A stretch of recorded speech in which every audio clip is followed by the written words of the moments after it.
authorized.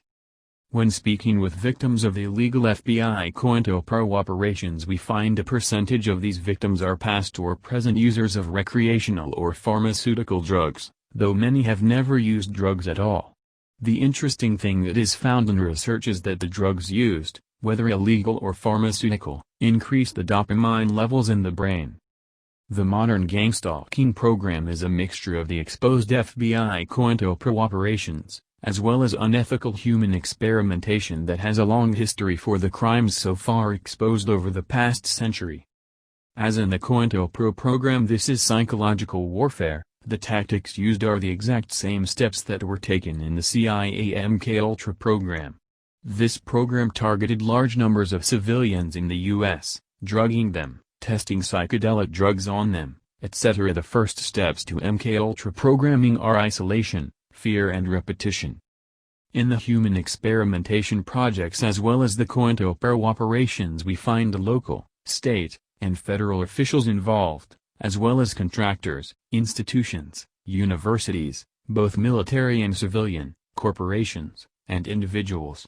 Many of the victims of this program report hearing voices, seeing images, or actually seeing video-like images in their mind. Almost all victims report a ringing in their ears.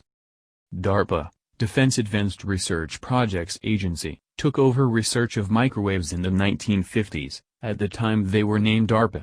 This was directly after the Soviet Union was said to be bombarding the U.S. Embassy in Moscow with microwave radiation during the Cold War.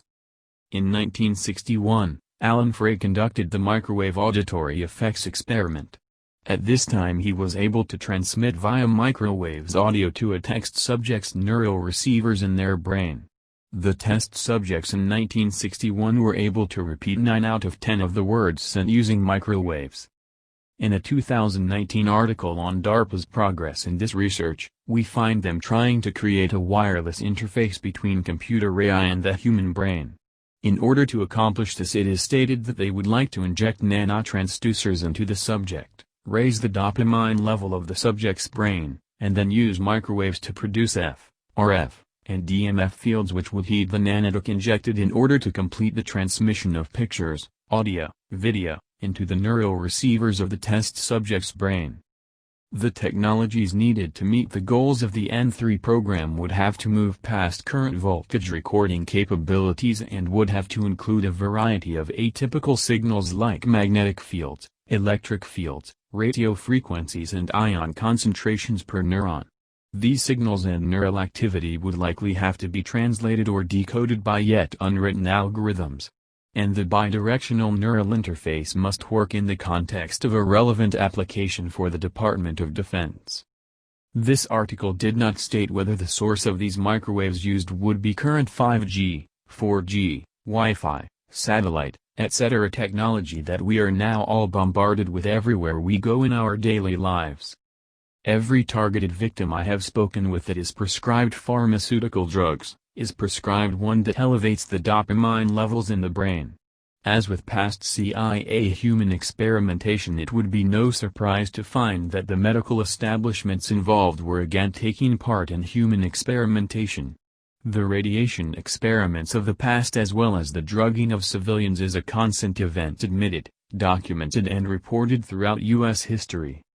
Bring in the FBI Cointelpro operation that has again been operating for decades. Is it possible that this program using criminal informants as it did in the past created the drug epidemic that has spread across the U.S. in the past 2 decades? We have FBI and police informants heavily involved in the targeting of these civilians. At the same time they are paid to repeatedly commit over 5,600 crimes yearly. Dealing drugs, breaking into houses, stealing, vandalizing, basically raping and pillaging our society with police and FBI protection and no accountability for their actions.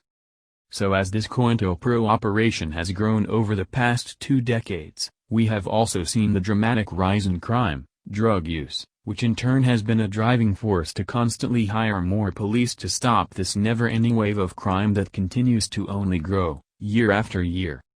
Heroin use in the U.S. was comparably low in 2001. After the U.S. launched the war in Afghanistan, we saw a dramatic rise throughout this country ever since. Afghanistan's opium production had been cut down under the Taliban rule, but after the invasion, even with the U.S.-imposed no-fly zone, the supply of opium found a way to make it to the U.S. Afghanistan has been the world's leading illicit opium producer since 2001. Given the CIA's long and questionable history involving the trafficking of drugs, both into the U.S. and onto the streets of the U.S., this is a question that must be asked. Below are some of the methods used in the original FBI Cointelpro operations. FBI used 5 main methods during Cointelpro. Infiltration. Agents and informers did not merely spy on political activists. Their main purpose was to discredit, disrupt and negatively redirect action. Their very presence served to undermine trust and scare off potential supporters. The FBI and police exploited this fear to smear genuine activists as agents. Psychological warfare. The FBI and police used myriad dirty tricks to undermine progressive movements. They planted false media stories and published bogus leaflets and other publications in the name of targeted groups. They forged correspondence, sent anonymous letters, and made anonymous telephone calls. They spread misinformation about meetings and events, set up pseudo-movement groups run by government agents, and manipulated or strong-armed parents, employers, landlords, school officials, and others to cause trouble for activists. They used disinformation to create suspicion about targeted activists, sometimes with lethal consequences. Harassment via the legal system. The FBI and police abused the legal system to harass dissidents and make them appear to be criminals. Officers of the law gave perjured testimony and presented fabricated evidence as a pretext for false arrests and wrongful imprisonment. They discriminatorily enforced tax laws and other government regulations and used conspicuous surveillance, investigative interviews, and grand jury subpoenas in an effort to intimidate activists and silence their supporters. Illegal force. The FBI conspired with local police departments to threaten dissidents, to conduct illegal break-ins in order to search dissident homes, and to commit vandalism, assaults, beatings and assassinations. The objective was to frighten or eliminate dissidents and disrupt their movements. Undermine public opinion. One of the primary ways the FBI targeted organizations was by challenging their reputations in the community and denying them a platform to gain legitimacy. Hoover specifically designed programs to block leaders from spreading their philosophy publicly or through the communications media. Furthermore, the organization created and controlled negative media meant to undermine Black Power organizations. For instance, they oversaw the creation of documentaries skillfully edited to paint the Black Panther Party as aggressive, and false newspapers that spread misinformation about party members. The ability of the FBI to create distrust within and between revolutionary organizations tainted their public image and weakened chances at unity and public support.